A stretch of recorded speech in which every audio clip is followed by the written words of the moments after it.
Good morning! Guess kung sinong guest ko today. She came and visited me. Nagdala pa nga siya ng bibingka. I'm gonna show you the bibingka that she gave me. Goodness, salamat Mariter for all of this. Ay, sarap. Bibingkang merong red egg. Tapos meron pang, yung isang pinilala niya? Meron siya, ito yung nakita ko. Inano niya to sa sa Facebook. Ito yung gusto ko. Yan yung ube na merong para siyang leche flan. Ang sarap. Busog na naman kami. Look guys! Look who's in the house. Who's in my office right now. For sure. Papakita ko to sa video ko. Naku, binigyan na ako may dala siyang bibingka. Mamaya magbumukbang ako ng bibingka. I gave you ube cupcake with a flag. Oh, ube? Yeah. Talagang go. Ay, magkano utang ko? Oh, no, I'm good. It's good. I I just wanna meet you. That's why. Nako, finally nagkakilala kami ni Mariter. Before I meet you sa Saan? Carawell when it comes over. Yeah. Ay, mag-usapan natin yung yung takot na takot si Belgium, baka wala, hindi ko daw siya patutulugin ko siya, magiging homeless siya sa ginaganyan ko para kami dalaw nag-uusap ni ni Mariter. Ay, kasama daw si Dr. Sheena. And I was like, she was looking for a palm. And I was like, as Ate Marita, I don't have any single friends anymore.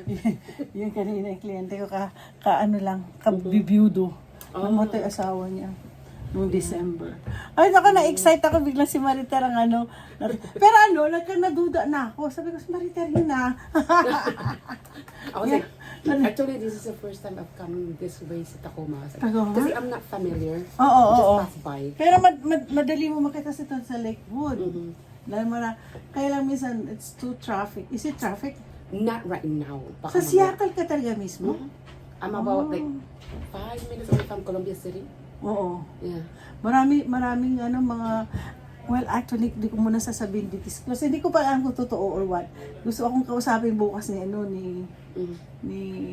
Roel. Oh. Pero depende kasi I have a party today. Kasi isang client was turning 50 years old, kaya nga naka-gold kami. Diba? So, turning 50 later. So, I'm gonna go. Di ba, today is the spring forward. Yeah. So, magkakaroon tayo ng tawag nito, ng spring forward. So, hindi ko alam kung anong oras. Nako, Diyos ko. Alam mo, actually, diretso ko to kay mag-hello ka kay Roel. At saka kay Ben. Kay Den. Pinag-uusapan namin ngayon, anong gagawin namin pag pumunta si Belgium, si Roel, at saka si Doc Sheena dito sa Washington. Ay, gusto daw niya pumunta mag apple picking.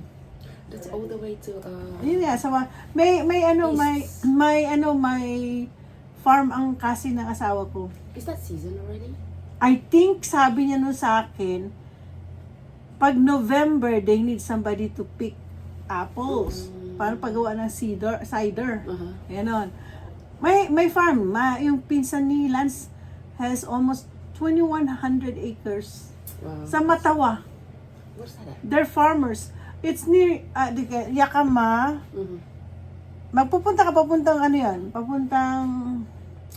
yung sa dulo natin, yung isa pa, Spokane. Yeah, that one. Yeah. It's between Yakama and Spokane.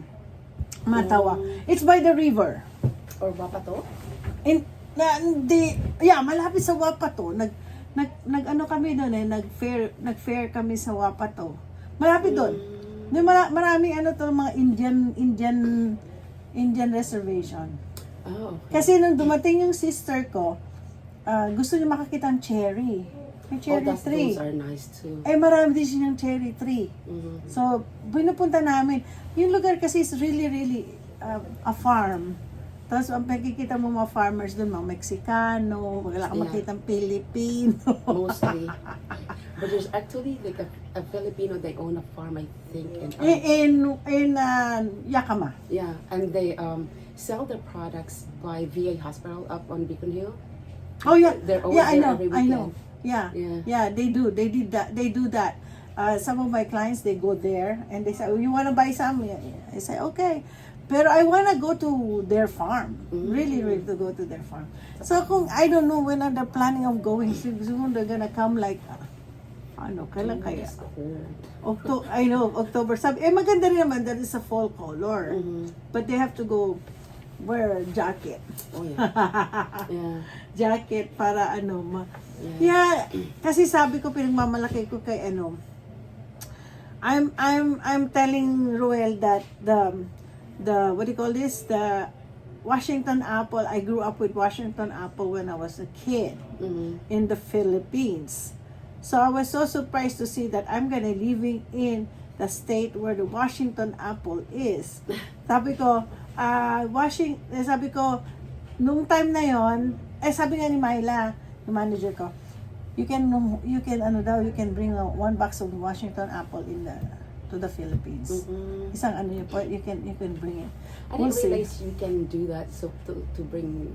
Yeah, they do. fruits That's to what they Philippines. said. Yeah. I don't know. We'll see if I'm gonna go buy, because it's really good. But actually, the cousin of my husband, they're the one who produced Fuji apple. Oh, those are good. Oh, Yeah. you enter their house, they don't need the fragrance of an apple, because everywhere it's all apple everywhere in their house. They have a big house, pero half of that are all apple.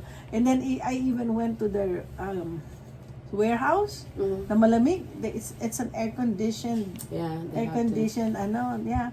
But they usually just produce apples, and then they give it to the distributor. Para sila, they'll be the one to put it in a truck and bring it to the East Coast, and because they produce apple all over United States. That's pretty good. Yeah, they're farmers, but they have money. That's a lot of work though. It is. Anyway, I'm happy to see you. You slept today, right? Ako din. I already slept. I woke up like 6 o'clock. It's hard to catch up with Dan Oo. and Si Even Roel, sometimes. I can catch up with him, pero mga huli-huli na. yeah, almost at the Oo, end. at the end. Pero si Den, ang hirap, you have to really wake up.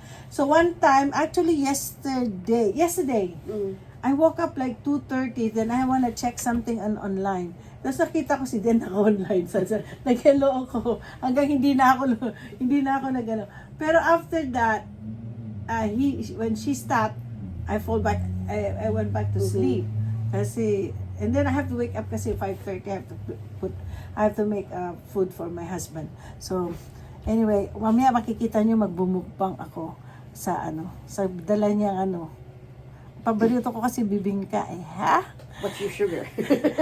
Oh, yeah, mag-goodbye ka na, Maritel. Bye. See you soon.